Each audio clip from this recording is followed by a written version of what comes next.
everyone. We are so excited to be here with you virtually, and we're together for the first time in over a year. Well, we did go and have socially distanced coffee. We were responsible. But we really needed that. It was amazing. I'm Christa, like our wonderful host just mentioned. I am a researcher here at Figma working on both our community and collaboration teams. And I'm Heather, a designer at Figma, and I work on our community product team. We both recently used rapid prototype testing for a new feature we've been working on. You might have heard about it during Dylan's demo, Figma Audio. We both learned a ton through that. We both learned a lot working through this methodology together, and we are super excited to share some of the insights that we learned while working and collaborating together with you today. But first, let's dive into a little bit about how we got into developing Figma Audio. So over the last couple of years, we've noticed three problems kind of crop up. So one, product teams are working sort of alone through these really difficult product problems because work from home is creating really isolated working. And what we're missing is that quick tap on the shoulder to have a chat with your coworker where you're just riffing with each other, at your desk perhaps.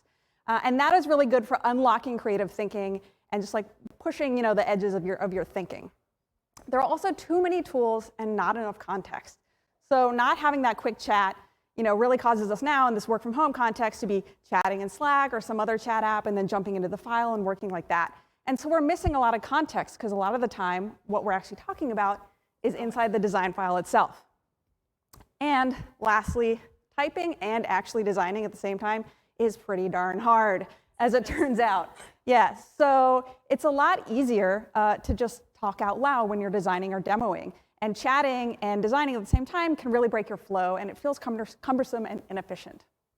And when you do actually end up in the file with somebody else, you might end up doing what I've done a lot in this last year, which is drawing out text boxes, doodling with a pen, just to keep from switching context and just chatting with each other really quickly right there while you're working. And usually what happens after this stage is you kind of throw up your hands and you say, hey, you know what? This would be so much easier if we could just talk. So what's funny about audio is that it's been on our minds for a couple of years. And it's actually been prototyped 3 different times by 3 different teams during Figma's biannual Maker Week. So twice a year we get together and we have a week-long hack where we can work on whatever we want. And audio has always been something in the back of our minds of like, this would be so cool. We really, really want this. And because of our transition to work from home, now it's been a whole year. We thought 2021 really is the year that this needs to be part of our new reality.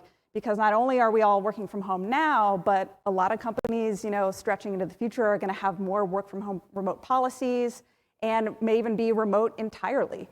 So we want to be able to make collaboration inside the design file even more seamless. So let's dive into how we did just that. Well, first, I'm a researcher and we love to start a presentation with a definition. So let's get grounded in what we really mean when we say rapid prototyping. Rapid prototyping applies an iterative approach to the design stage in order to quickly move in that designing. And you're really looking at this in terms of regularly updated prototypes with short multiple cycles. The team will often hear me saying when we use this methodology, all right, we're just keeping it moving, because you really think about this method in terms of a continuous flow of insights that you're collecting. This process also really helps unblock our designers, and it also helps the developers make sure that they're not having some throwaway work in the end. We love that. And because we know this testing comes with some baggage, there are some definite pros and cons here. So we thought, let's change it up a little bit. And we thought it'd be fun to do a little myth busting with all of you based on our experiences working on Figma Audio together. Okay, so myth number 1. Rapid prototyping will give you all of the answers. Christa? Well, in truth, Heather, rapid prototyping should be just one input into how you measure the success of your feature or functionality that you're building. And here's really what we mean. We've taken many steps for Figma Audio in a short amount of time, I must say, and we still have many steps to take and to consider how we measure or think of the success yet of Figma Audio. And so what we did here is, as Heather mentioned, we started things off in November of 2020 with our Maker Week project. That was really inspiring to our teams. And so we hit the ground running in December with kicking off, how can we actually bake this into our roadmap? We then from there collected all the designers around the org and did a generative design workshop to make sure we were getting their input as well into the process. And then we started with concept testing and some competitive analysis. And then in February, we started with our rapid prototype testing, and we actually just launched, as you all know, our Figma audio to a closed beta. But we're not just taking what we learned from rapid prototyping to, okay, let's launch it right now to GA. We've taken all of those steps leading up as well to tell us the success. And so when you're prototyping, it's really important to have a strong learning plan in place in order to determine the actual success or failure of your design thinking. There are two main approaches here that we think about in terms of how you can actually measure the success of that prototype. You can look at it both behaviorally, so what are your users actually doing and clicking on when they're in your prototype? It's really critical to understand this, and you can think of these mainly as like task-based usability tests to understand the information that you're gathering. And these are really pretty common across our discipline. And it's also important to be looking at attitudinal measures. So what are your users thinking and feeling when they see this design and prototype? This will all really help you make changes quickly to make sure you're getting the right sentiment that you've sought out for in your feature. So let's dive into some of these examples of what we mean by behavioral and attitudinal measures. Typical metrics you could capture for behavioral measurements are things like task success rate. You really need to make sure you have a clear hypothesis around what is success rate in your test. And you can also look at user error rate, as well as time on task. So we have here an exact screenshot of the discussion guide we used in our research. You can see we had a notes section where we can track what were their answers and what was their success of completing that task. And it's also important to look at like how many omissions did they have. Time on task is really more beneficial when you're doing like more of an unmoderated session because you can have a more controlled state. And jumping into attitudinal metrics, these include metrics like loyalty, as well as usability, right? And we look to the system usability scale for our project, and this is like a really quick and dirty way to see like, is this product going to be usable? What's kind of holding people up, and how are they feeling about it? And then also, we really look at satisfaction and happiness with our features. And so what we did, we asked in a little quick survey after each session for our participants to fill out and collect like, how are we doing? And especially when you're thinking about multiple short cycles of iterative designing, you want to make sure each change is hopefully up and to the right. And we're getting better over those designs. But this is a really important way to track that.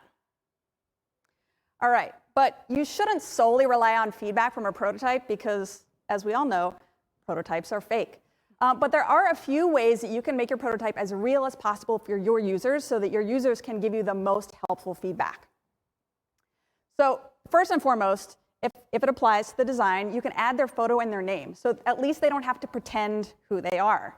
And if basic company info also applies, you can add that as well. You can go the extra mile, and if you ask in advance, you can add names of their coworkers to add even more realism. And if they're willing to share, or you happen to know what they're working on currently, you can add a work snapshot to make it look and feel more familiar to them. Love it. Yeah, it's really great to collect that information in advance and put it in, and it's really, really helpful. All right, myth number 2. Testing prototypes work best when they're fully featured and functioning. Well, in truth, Heather, actually they don't. Prototypes are meant to help users visualize their needs and concerns. We really don't we really like to use these more like a conversation starter and kind of jumping off point to what you want to talk about them with, especially when you're earlier in your design thinking. And so in order to determine, well, Heather, Christa, what is the actual fidelity or functionality that I need to have in my prototypes, we'll dig into that next.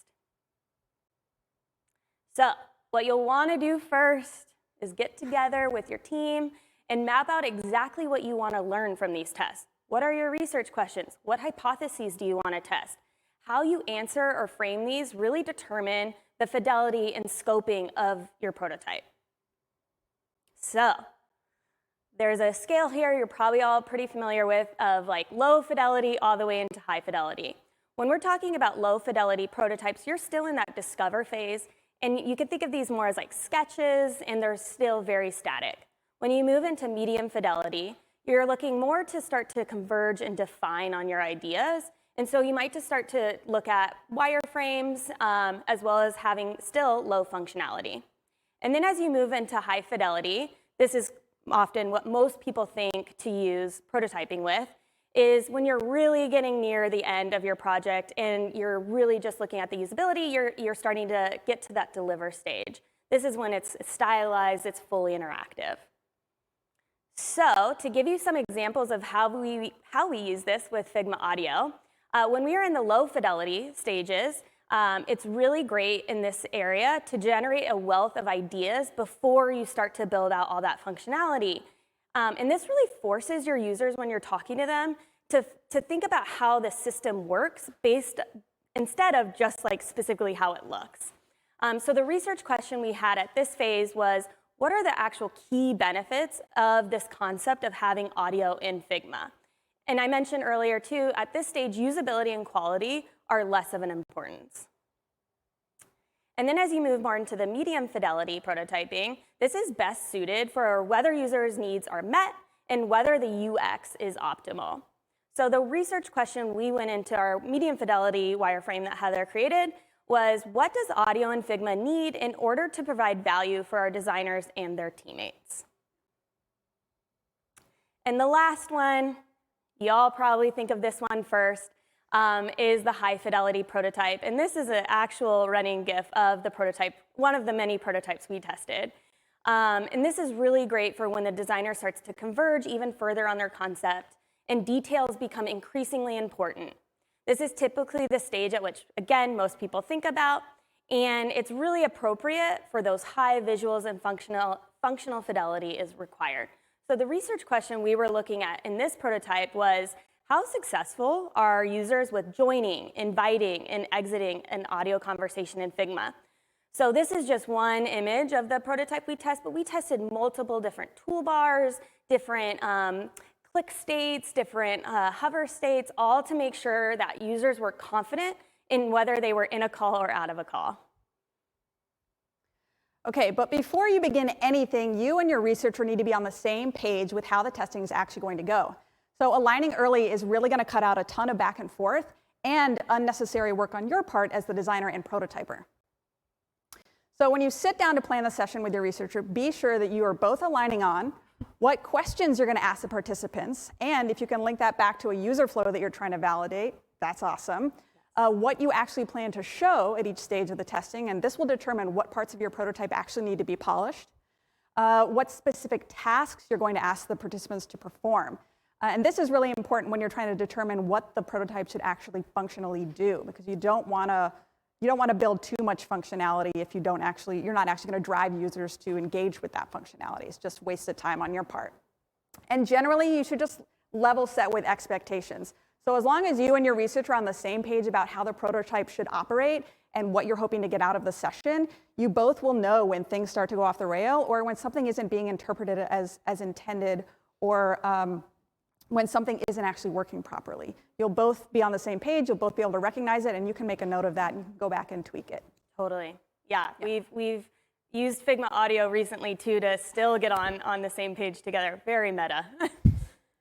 All right, myth number 3. Iterative prototyping tests takes a lot of time and resources. I definitely get this question or assumption a lot as a researcher, but it really doesn't take that much time, and it shouldn't, because there are so many resources out there for you to use, like plugins, interactive components, and your own teammates can also help streamline this process. True. Community plug. Community has a ton of awesome resources that you can use to this end. So if you want to speed up your workflow, I suggest you check out plugins on the community, because there are some really amazing ones that can help you, especially in this iterative phase where you need to change things really, really quickly. One example is find and replace. Super basic. If you're trying to replace a participant's name really quickly in between sessions, you can find a string across your file and you can change it quickly across everything. Super helpful. Next, if you are using a prototype or you're designing with data, it's also really helpful to have a plugin that can just accept your own custom data and then just spit out a graph for you. You can style that graph later however you want, but if you need to change data for any reason, or you're just trying to get the graph generated using your own real data, which is super helpful, you can do that. So there are plugins to help you do that. And lastly, content reel. This is a really powerful one. It allows you to change names, phone numbers, locations, kind of basic text strings like that. You can also change avatars, images, icons, and you can also put your own data into it as well. So if your company has like company-sanctioned avatars or names or locations that you want to use to add some more realism to your actual design prototypes, you can put your information in that and anybody across your company can use it. And there are many, many, many more powerful plugins inside Community, so I really hope that you check them out. One I use all the time, spell check. We all need spell check. Same. And Raji actually introduced me to a really cool one the other day that allows you to create responsive layouts by designating what design should propagate at what breakpoint. Super cool. Tons to explore. I love this, and one of the huge benefits of these like generated avatar creations is it's making sure that when you are showing your mocks or your prototypes that you can be more diverse in the type of people that you're showing and the names that you're showing. So love these. Go to the community and check them out for sure. Definitely. Another awesome time saver, interactive components. This was the first prototype that I had made using interactive components, and the reason that they're so cool is because you're essentially making bite-sized mini prototypes as you go. So as you're developing these small pieces for your larger project, you can begin thinking about the interactions and you can actually hook them up and test them out right there, right then. And this makes it really easy when you start bringing all of these pieces together, and it greatly reduces the complexity of your main prototype. Changing interactions also becomes a lot easier because there are fewer states to deal with in your main prototype, but you can address micro interactions in isolation as a part of those interactive components. Interactive components will also, as we know of components today, the interactions that you hook up there will propagate throughout the rest of your prototype. So the super, super powerful. And interactive components at the moment, I think, is in beta. So if you want to try it out, you can sign up for the interactive component beta. Yeah. All right, this is an example prototype I made before interactive components existed. This was actually one that we tested for community comments. And aside from being overly engineered because of some lack of planning, lesson learned there, Christa, it included many more states just to get to the level of detail that we wanted. So interactive components, again, greatly reduces the complexity here, and it makes it really easy to change small things and tweak small things on the fly. I love that, and especially as you were talking about like the micro interactions, being able to do that with interactive components, that's where like the details matter, and it's really important to be able to try and test that with your customers. Yeah, it's also a fun way to just think about prototyping, in those small little sections is sort of how we do it. I'm definitely still learning all the interactive components bit, but it's been fun. I'll teach you how to hook up your own. It'll be great. All right, lastly, try to involve everybody on your team. It's really, really great when it's not just the two of us, but our entire team is involved and they can sit in on the debriefs and the sessions. And it's incredibly helpful because it aligns the team early on. They get great visibility into what you're actually working on and what you're thinking about. And they're really great at helping to synthesize the feedback. So they may pick up on things that you don't see. They may notice, interactions or areas of improvement. And so it's really helpful to just have more eyes during a session. For sure. Yeah. They can also help you notice patterns and, again, areas of improvement. So if things are not working or people are getting stuck, you can identify that, and you can even wrangle your team members in, if you're so bold, to help you update the prototype if you're on a really tight deadline, like to turn around some interaction change. So Figma allows us to do that. Obviously, it's a multiplayer extravaganza tool. So if you want to involve your team, we can absolutely do that. Sure. And as a researcher, I'm helping facilitate the conversations with our customers, but it's the team we're all researchers, right? We're all part of the conversation. And that's also what helps us move so much faster is we have frameworks in place to where we can start to synthesize as a group versus me just going off and spending a day re-listening to things and getting grounded again. So involve your team. And rapid prototyping is really important when you time things, as we've sort of been talking about here. It literally means using rapidly updated prototypes in multiple short cycles. Another tactic that you should have in your tool belt is plan your time in advance. So this is an actual, well, it's not like a real calendar, but it is exact slots of time that we took to test our prototype on Figma Audio. So we'll dive into a little bit more. I know I'm getting in the weeds with process, but it will help you, I promise. So we met with a team. We had some research questions. I wanted to make sure that we were all on the same page on what those questions were and what assumptions we had as well that we wanted to test, as well as a team get aligned on what Heather was designing and what we might need for the actual prototype. Then I went heads down, did some recruiting. Luckily, recruiting at Figma for people to talk to for research is not the hardest part of my job because we have so many amazing customers that want to talk to us.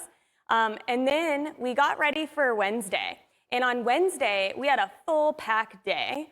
But really why I love to have all 6 sessions in one day is because it gives me a lot of energy as well as the team. We also have an amazing meeting culture at Figma where we luckily have no meeting Wednesdays. So this makes it so, again, the whole team can be part of these conversations and as well as focused. So you can see in the purple there that we had 3 sessions. Each session was just a quick 30-minute session. And after each session, we did a 15-minute, just quick debrief, jotting down what we all heard, anything that stood out, those sort of things. Then we took a lunch. Yes, we let our team eat. Yeah. And then we also debriefed a bit and decided, okay, Heather, what other things might we want to try? I always say, Heather, what's in your back pocket? What do you got? And so we were testing different things and deciding then. Then we had 3 more sessions, and by the time at the end of the day, when we got to our final debrief, we were already thinking next steps and what we needed to design next and not spending time going through and fully debriefing again. And then on Thursday, the very next day, we met with all of our leadership and stakeholders to let them in and get them acquainted with all of the findings that we had that following day, and we mapped out our next steps, and here we are today. So it happened pretty quickly, which was pretty awesome. Amazing. All right, so as a quick recap, 3 things that we myth busted today. 1, rapid prototyping is just one input into how you measure success. It doesn't have all the answers. It's just one tool in the toolbox. And it's a pretty fun and fast tool. I happen to love it. Truth number 2, okay, prototypes don't need to be fully functioning or high fidelity. Really, that is determined by what your research goals are and your questions. And again, plan with your researcher to figure that out so you don't have to over-engineer anything. No, we don't want that. Yeah, you can start early with this prototyping too if you're going lo-fi. All right, truth number 3. Plugins, interactive components, and your teammates can all help streamline this process. So it doesn't have to be cumbersome. It can be fast and fun, and you can all get a lot out of it while aligning the team and rallying behind this vision. Love it. All right, so what's next? As Christa mentioned, audio is now in a closed beta. We've done this testing, we learned a lot, we iterated, but we're gonna do even more inside this closed beta. And what is awesome about the beta period is that we're using it with real users, so we're getting our customers to actually jam on this thing with us to give us their feedback, and they're using it in their real work context, which is so valuable for us to understand how we can provide the most value for those users. So as a part of the data process, or data period, we're going to continue to run additional rapid prototype testings. We're going to collect the feedback. We're going to keep iterating and iterating and polishing and testing until finally we settle on the final audio that we experience that we all want to put out into the world. When you say that laundry list of next steps, I get excited because I'm like, oh, we get to work together so much more. That's amazing. We do. Yeah. And we get to, and just being able to talk to customers directly in the beta and getting that feedback, both the praise and the this is not working for me, so helpful. So helpful. We want all of it. Yeah, you don't have to design in the dark. No. And speaking of not designing in the dark, we did not do that here. We had an incredible team that has made it possible for us to even be talking about this feature today. Team full of engineers, marketers, writers, data scientists, designers, project managers, oh my, and so many more folks that have worked tirelessly behind the scenes to make this incredible, exciting, and anticipated feature a reality. So thanks to all these incredible, amazing humans we get to work with every day. Yeah. I think also when we've been testing out audio, the amount of times we said, can you hear me now? Can you hear me now? Is it working? Exhausting. Is it clear? Yeah. Yeah. But we're there. We're past that point. We can hear each other. So now we can get to the finesse. Yes. Excited about that. Well, thank you all so much for listening. Be sure to catch us on Twitter. Well, me. Not me. Not Heather's not on Twitter, but catch on the us community. Both in the community. We both share stuff. And you can also find this presentation along with our speaker notes in the community at Christa and at Heather. So thank you all so much. Thank you. Take care.